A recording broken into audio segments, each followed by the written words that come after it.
Can you guys hear me all right? All right, cool. So I put some different notes together than I usually go over because this is a different month, and I'm going to do a ghost shot real quick. Everybody stand up for me. All right. Now, who has notes that they've been taking the whole time? Put them up in the air. Okay, so go ahead and sit down if you don't have notes.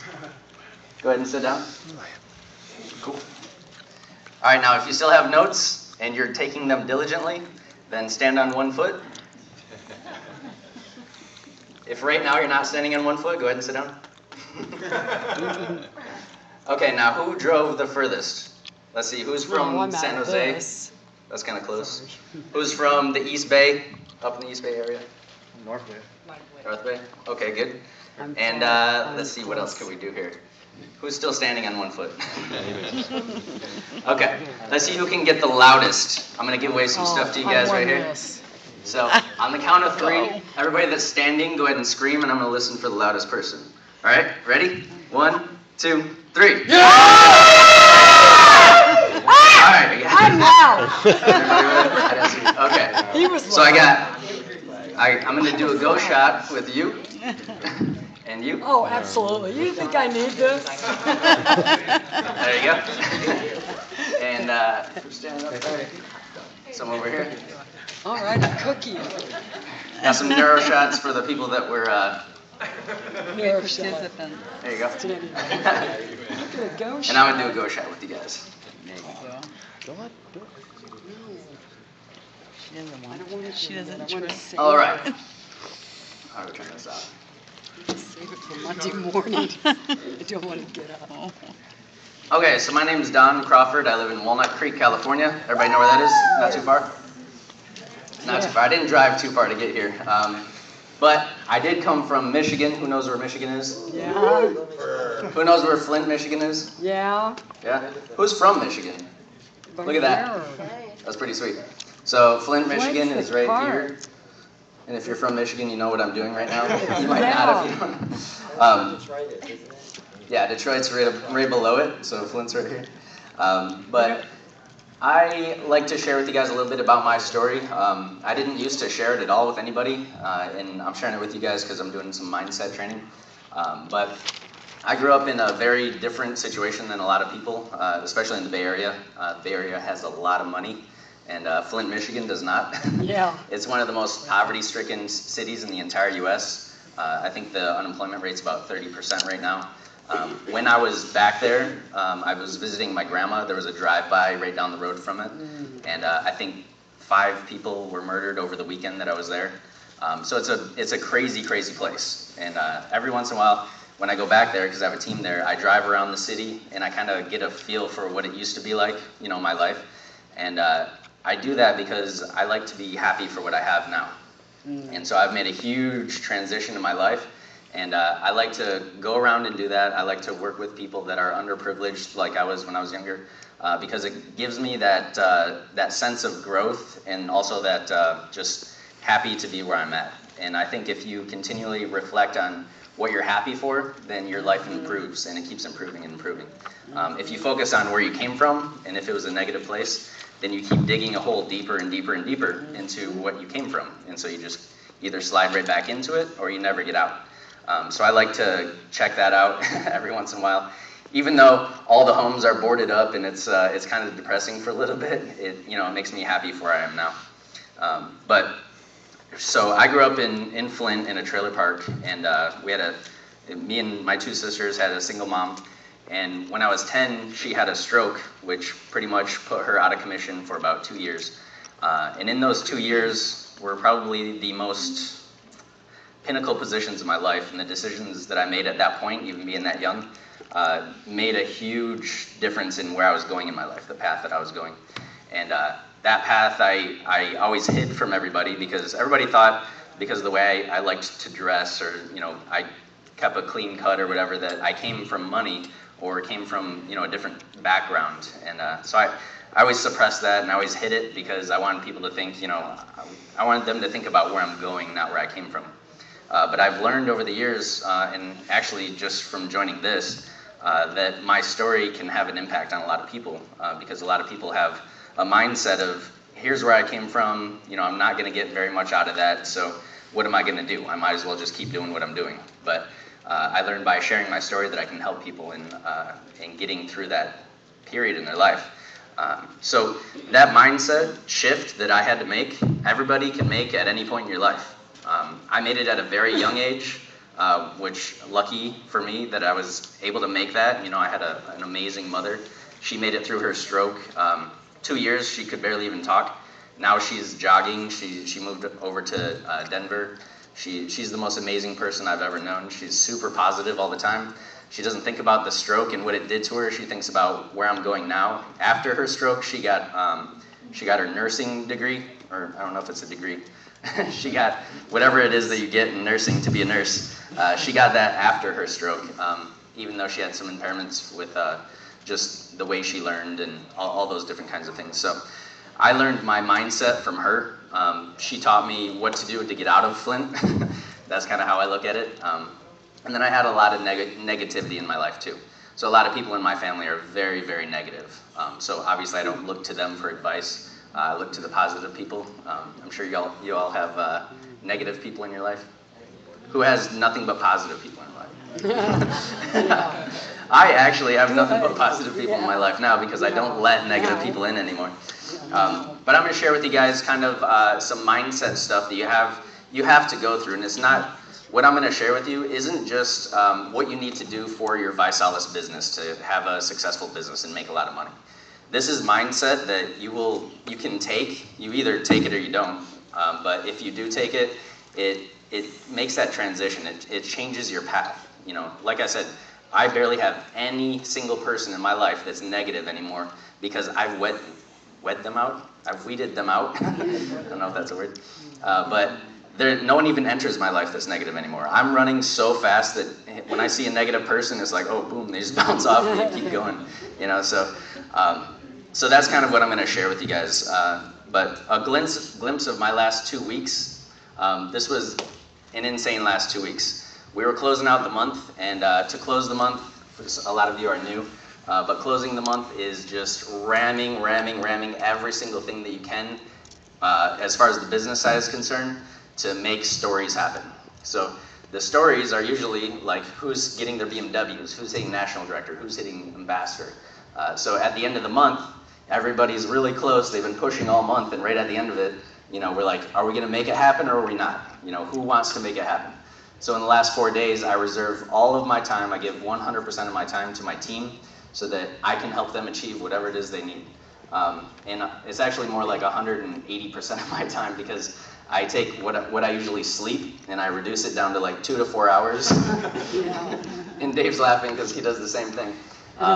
But it's that push and that I feel that's what you need to do as a leader to make sure that everybody crosses the line and gets to their goals. So the last 2 weeks, we were all doing that. Dave was crunching with me.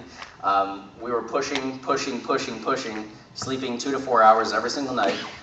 In those last 4 days of the month, they opened the month another day. And so when you're pushing so hard, not sleeping at all, you're thinking the end is right here, and you're going to make the stories happen or you don't. And then you get right up to it, and then they open it another day, and then you're like, oh, I got to sleep 4 more hours real quick, and then keep going. So we did that, and we kept pushing. And then at the end of that, we had V hit national director, we had Chad hit regional director, we had Andre hit regional director, had a couple people out in Michigan hit regional director, so BMW was popping everywhere. And those stories, created a lot of team effort. It took a lot of team effort to make that happen. So that push is essential. And I have to end up ignoring a lot of my team for those 4 days and even into the next part of the month because like the people that are dedicating themselves to themselves and their team, I make sure that I'm there 100% for them. So if that means the people that aren't running, the people that aren't giving 100%, I have to kind of ignore them for 4 days. That's what tends to happen. But through that, we create a lot of belief. And that's why we create these stories, is for the belief. And so that's my reason why I do things, is because I have, from when I was growing up, those 2 years, I feel completely indebted to society because we had the community challenge. I love that because I had people bringing in food, bringing in Christmas presents, bringing in clothes around this time of year. I love that this company does that. It's one of the things that attracted me to it. So Dave and I sat for hours at a Pete's Coffee coming up with this concept of 50,000 meals for children in December. 50,000mealsforkids.com is where it's at. But it's because we both love giving back, and I honestly believe that's why Dave does what he does. That's why he's jumping through the ranks. That's why I'm doing the same thing, is because I love helping people. That's why I do what I do.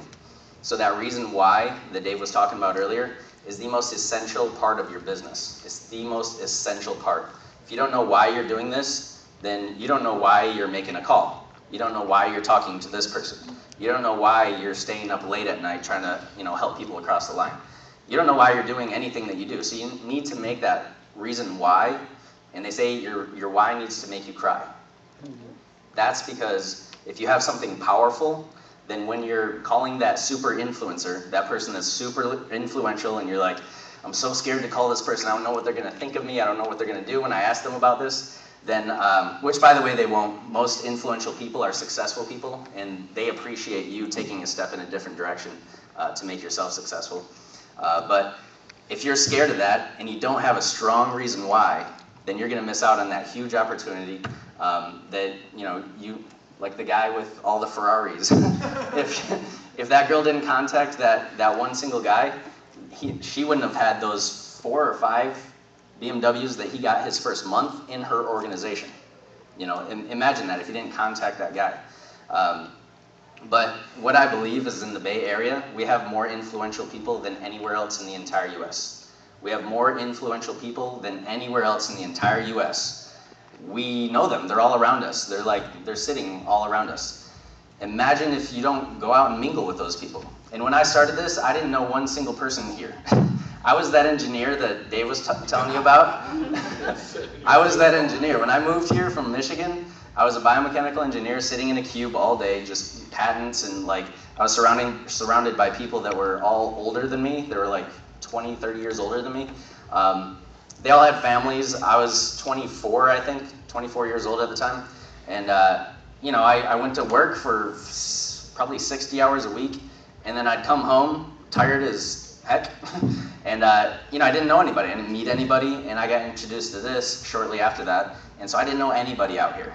So what did I do? I threw a bunch of parties. I started having wine parties, black tie parties. And the first one was 12 people. The next one was about 35 people. Then the next one was 60 people. And so my list just started growing and growing and growing. And I love to party, so that's why I chose that avenue. But you got to build your list. If you don't know anybody, meet some people. It's simple as that. Once you get to know people, it's not like you're getting to know them just to show them a business. It's important to get out there and mingle and meet with people. It makes you happy. You can, especially if you move to a new place, that's a perfect opportunity to get all the negative people out of your life and start with a bunch of positive people. So I had a huge pool of people now, a bunch of negative and positive people that I could just pick, here's positive person, pick them, and then I group them and say, hey, we're gonna start this, let's do this. Let's go out to this kind of party. Let's go out to the city. And so that positive group just grew and grew. And sorry for my accent, I just heard it there. But you gotta get out there and meet people if you don't know anybody.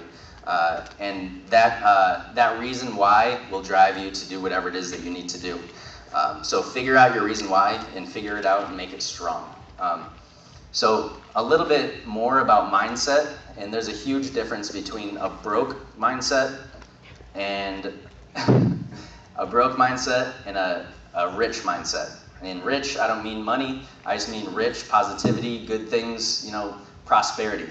A broke mindset is where I came from. My whole entire family, not my entire family, my dad's side of the family, my friends, everybody I grew up around, the entire city of Flint, and Michigan for that matter, a lot of negativity, a lot of broke mentality. And the broke mentality will take you and keep you broke. And so I think an example of that is if, well, here's a good example. when I first moved out here, I graduated college, just drove out here. I guess that is another example. when I graduated college, I didn't even have a job out here. I didn't know anybody. I literally got in my 97 Grand Am 4-cylinder, put a trailer behind it. I welded a trailer onto the back. It's illegal completely. Drove all across the entire U.S. and I slept in my car for I slept the whole way here because I didn't have any money. But once I got here and I didn't know anybody, I slept in my car for about 4 or 5 days while I looked for a job. And I wasn't looking for an engineering job. I knew I wasn't going to be able to get that right away. But I knew if I didn't move out here immediately after college, that I probably would never make it out of Flint. So I just drove out here, slept in my car, and I think either the 4th or 5th day, I got a job waiting tables. And I found it in Walnut Creek because I just asked everybody around. I said, what's the most expensive place in the entire East Bay? They're like, oh, Walnut Creek. So I said, all right, I'm going to go take some of those people's money. So I started working in Walnut Creek, waiting tables, and I rented a place in Concord, which is a lot less expensive, but it's close to Walnut Creek.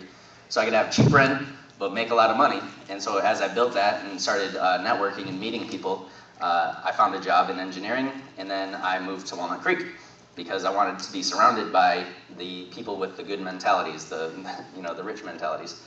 So doing that, sorry for that tangent, that's why I have notes so I don't keep going off. But when I did that, and when I got my job in engineering, I was making over 100 grand a year. I decided I'm gonna treat myself and buy myself a nice car. So I started asking my family, what's your advice? Because I never had anybody to look up to as far as financial advice or if I'm buying something big. So my family said, they didn't even ask what my budget was. It was, well, don't spend a lot of money. It's not an investment. They started saying these types of things. It's not an investment. Don't spend a lot of money.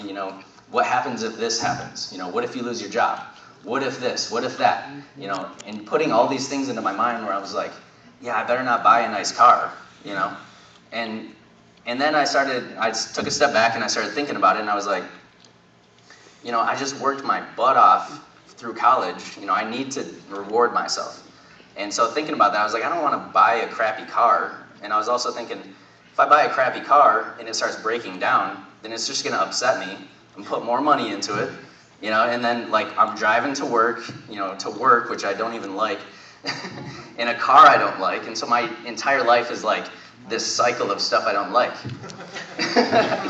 So then I went over to the people that were successful and I asked them, what kind of car should I buy?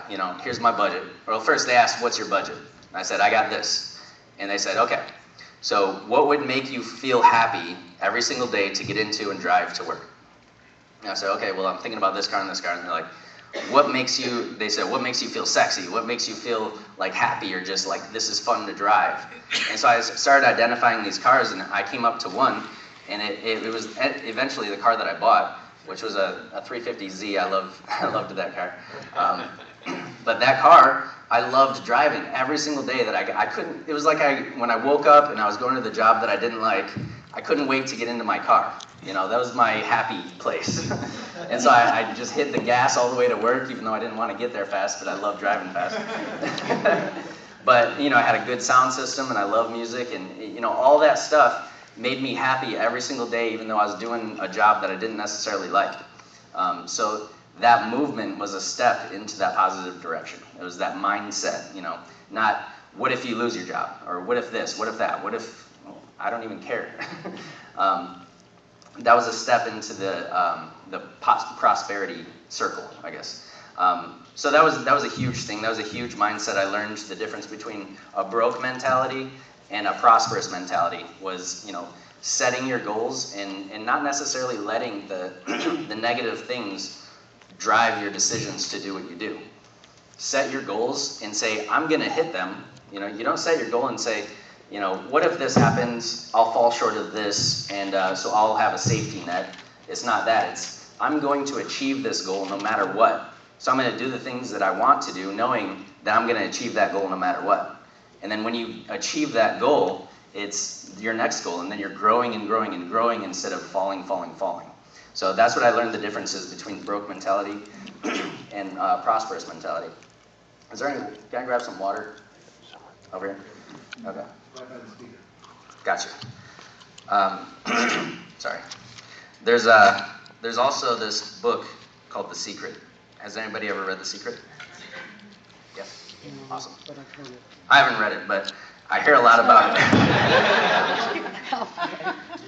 I watched the DVD. I don't read. I hate reading. Leaders are readers, but leaders also watch videos that are about books that teach you a lot of things. But I hate reading. I have a problem with it.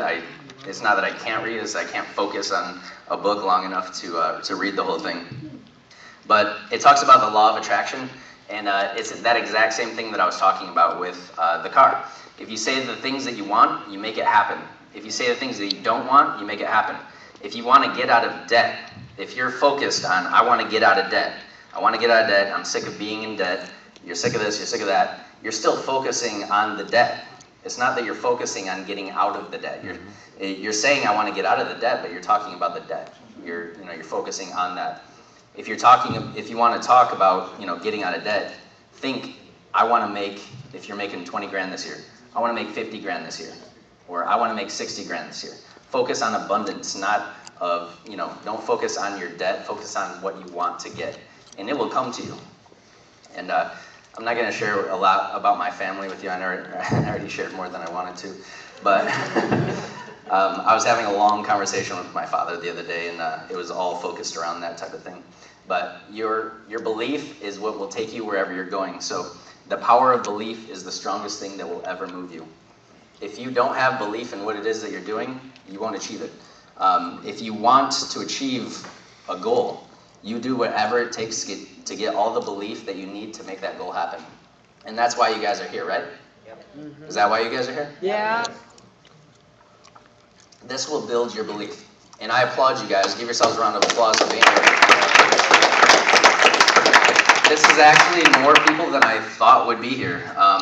We had over 100 people in here last month, and we as leaders expect a smaller amount to be here for this month because it's December. Everybody has stuff going on. You guys all had stuff going on. That's why I applaud you, because you made it here. And I guess does anybody know R.J. Barros? Yep. R.J. Barros and Tara Wilson came aboard by Solace last year at this time. They are now 4-star ambassadors? 4? And RJ, they're both 4? They're now 4-star ambassadors in 1 year. That's because they took what they learned in December and knew that January is the most explosive aspect of anything that we're going to do for the whole year.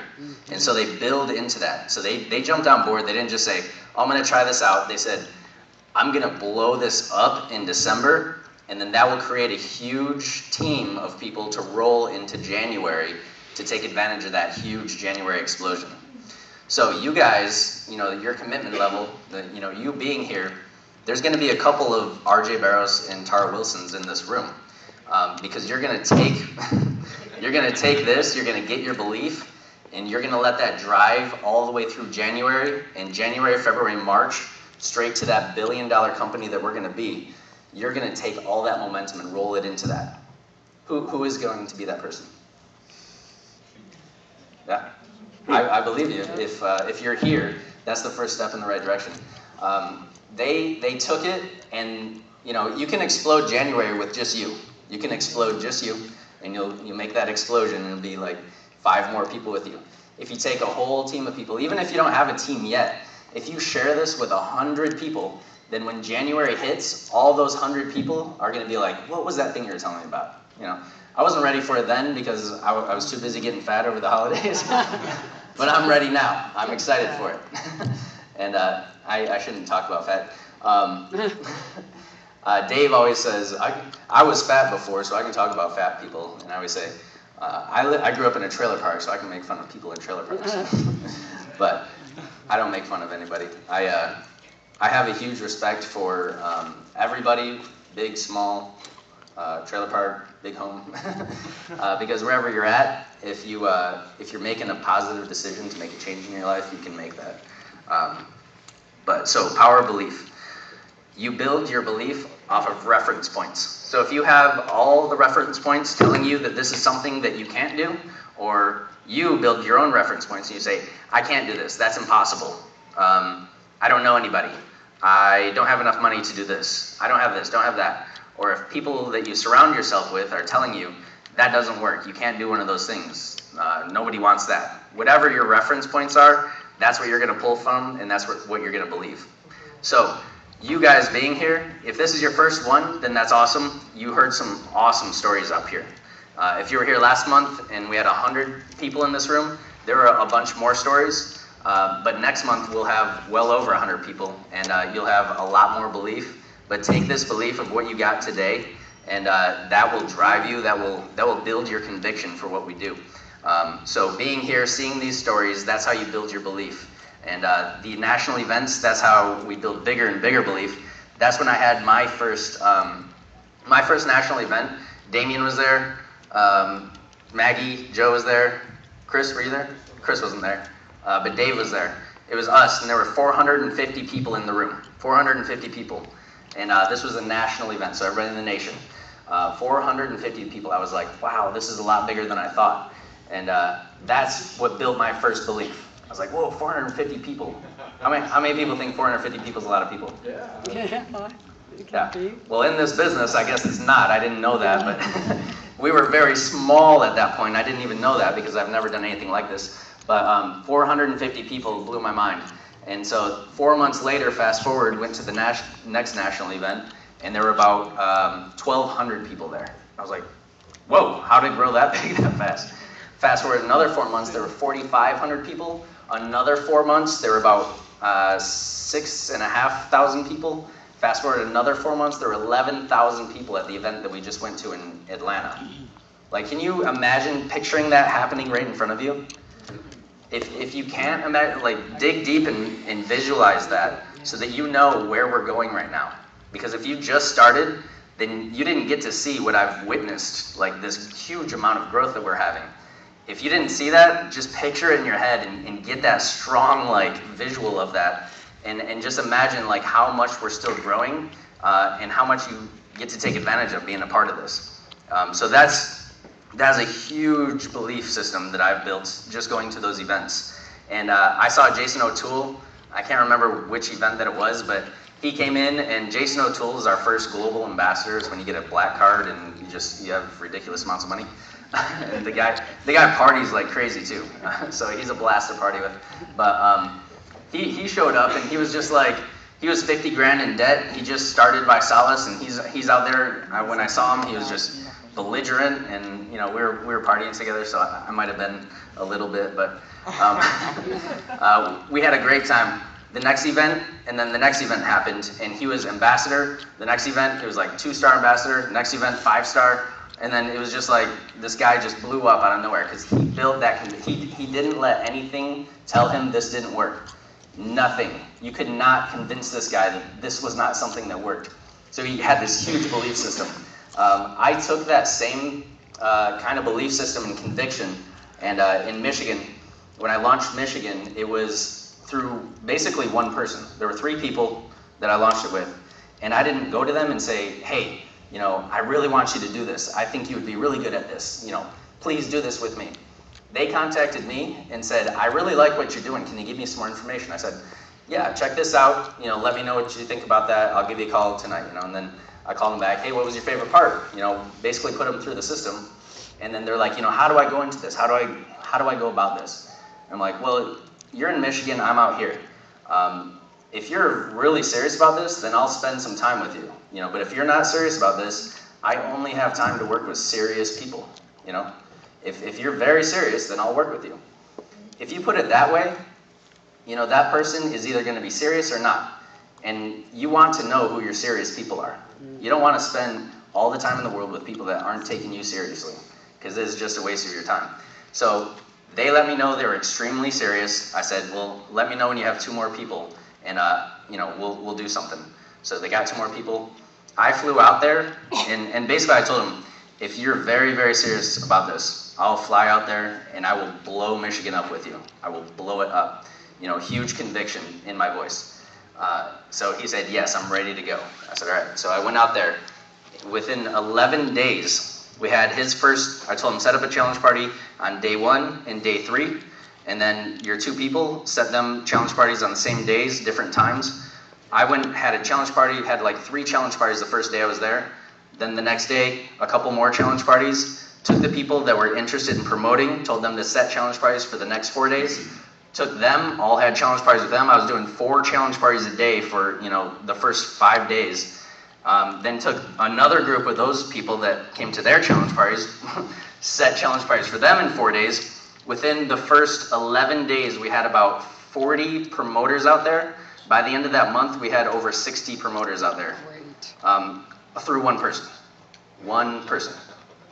Way to go. So if you think you don't know anybody, if you know one person, you put them through the system the right way, and you don't beg them, you make sure they have belief and conviction in this, you can do anything, as long as you're willing to put the work in. You know, I wasn't sleeping when I went over there. I wasn't sleeping at all. I was, you know, yeah, my voice went out like every single day. I didn't have a voice by the end of that. I wish I had one of these mics. Oh, and by the way, I just got back from Michigan, and I'm still cold, so that's why I have a scarf on. It was 21 degrees when I was there. But so kill all the negativity. When I was in Michigan, it was so negative. Oh my God. Flint was so negative, and I had to blast through that. The only way you blast through negativity is with conviction. That is the only way. You have to have full belief and conviction in what you're doing. And once you have that and you create a few stories around you, there's no more negativity. Because what are people going to say? It doesn't work? Oh, how'd he get his BMW? And well, I had the first BMW in 9 days out there, the next one in 12, the next one in 23, the next one in 25, and then the next one in 45 days. We had 5 BMWs in 45 days out there. Great. If I can do that with the world's most negative people that I've ever met, the only way I was able to do that was with full belief and conviction with what I was doing. So Dave, wherever Dave went, full conviction. We travel across the country. We spend sleepless nights all the time building our team and building for our team, all through just passion, conviction for what we're doing. We know why we're doing it. We do it fast. We do it strong. And you know, if we wouldn't travel, you know, across the nation and launch these different markets with people that have no idea what this is, if we didn't have full conviction and belief in what we have. So if I can impart anything upon you guys is get that belief, get that conviction, know why you're doing this. Know why you're doing anything that you're doing. If you're going to do anything in your life, know why you're doing it, and do it with passion. That belief and conviction that I'm talking about, it's passion. When you have passion in what you're doing, people will follow you. It doesn't even matter what it is that you're doing. It doesn't even matter if it's a bad thing. If it's a negative, bad thing, and you have full conviction and belief and energy and passion in it, you'll have a lot of people follow you. That's why we have a huge drug problem in many parts of the nation, and the world for that matter. But you can take that same thing and build something very positive. You know, have belief and conviction in what you're doing. So the power of December with RJ and Tara last year in the same position that you guys are in. RJ told us, imagine, and I say this on some of the calls, so sorry if you guys have heard this, but imagine each year of the rest of your life as a ruler and place it in front of you. So say you have 60 years left of your life, or 30, or wherever you're at in your life. Imagine a ruler representing each year. So I have 120 in front of me. No, just kidding. I have about 60 in front of me. So 60 rulers in front of me. And each inch represents 1 month. You know, because there's 12 inches in a ruler, if you guys didn't know that. I'm an engineer, so. Each inch represents a month. So if you can imagine 60 rulers in front of me and each inch represents a month. Imagine 3 inches. 3 inches. If you take the next 3 inches of your life and just pack it out, full conviction, belief, power, energy, into just 3 months, let nothing distract you, let nothing get you off your course, you know, just full energy on that. You know, and I did this when I was in Michigan. I saw my family for one day, and I do that every day that I go to Michigan. Saw them for one day, and they know the rest of the time that I'm in Michigan to build my team. So I spend a day with them, and then I work the rest of the time tirelessly with my team. So the next 3 months, nothing is steering me out of anything. I'm going to go to Christmas party, probably one. I may go snowboarding with a bunch of people in Denver. But besides that, every other day of the month, I'm narrow focused on building, because I know that there's a huge tidal wave coming. There's a huge tidal wave coming in January. January, February, March, I'm gonna ride that tidal wave until it just crashes into a beach. And then I'll lay on that beach for the rest of my life. But that's really what we're looking at here. With what we're looking at, and Dave shared a little bit with you guys, we're going to be the 14th billion dollar company in this industry. And there have been only 13 that have done it before us. All 13 of those, and the last one was like 35 years ago, all 13 of those companies were worldwide companies. We're only in North America. We're only in North America, and we're going to be the 14th billion dollar company, and the only one ever to do it in North America alone. So imagine when we go worldwide, what's going to happen. Yeah, give a round of applause for my last. This is an enormous tidal wave that's coming. It is enormous. If you don't believe it, that's fine. It doesn't matter to me. I believe it. And I'm going to ride that tidal wave. And it's going to be 3 inches of the next 60 feet of my life. 3 inches. I'm going to focus on riding that tidal wave. And I highly recommend that you guys do it too. Yes, I'm going to surf like that. I'm going to ride that wave until, like I said, it crashes into a beach, and I'm going to lay on that beach for the rest of my life, because everything that will be built in that time that I'm riding that tidal wave is going to set me up for a future that, you know, I quit a $100,000 a year job because I see enormous potential in this. And the job, I was spending 60 hours a week working, and if I didn't go to work, I didn't get paid.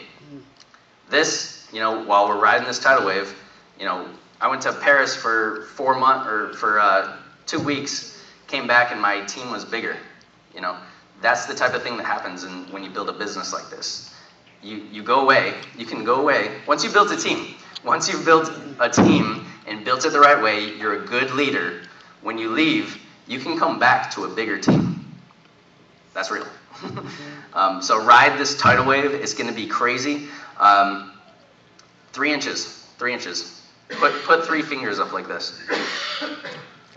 That's 3 inches of 60 feet of the rest of your life.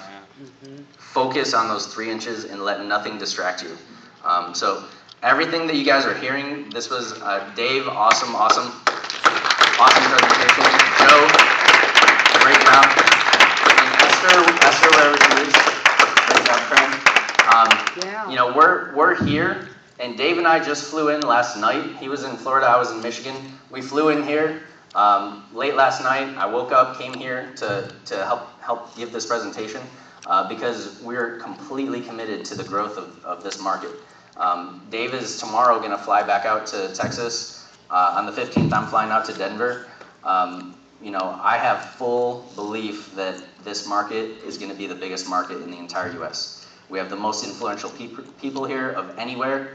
Grab those people, find them. Don't be scared to talk to them. They're going to appreciate you unplugging them from the stuff that they hate doing to do something that's completely positive and make a lot of money doing it. So everything that you learn from these guys, you're either going to go home and use it, or you're going to go home and lose it.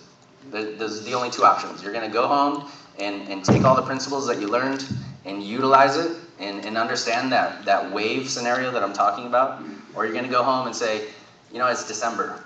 It's December. I want to take some time off and go relax and, you know, watch TV all day. You know, you can do that. It's completely fine. But don't expect to ride that gigantic wave that's coming. Just don't expect to ride that. So when you go home, utilize all the things that you learned here. Take full advantage of the time that we're giving you guys. You know, we don't have to be here. We don't have to put this on. We knew it was going to be a small group too, but we also knew that there's a Tara Wilson in here. There's a Tara Wilson in here, and there's an RJ Barros in here. One or many of you guys are those people. So take everything, utilize it, run with us, ride the wave with us. And I have Damian Canaro coming up to share a couple things with you guys. This guy introduced me to this when I didn't quite, understand what network marketing was. And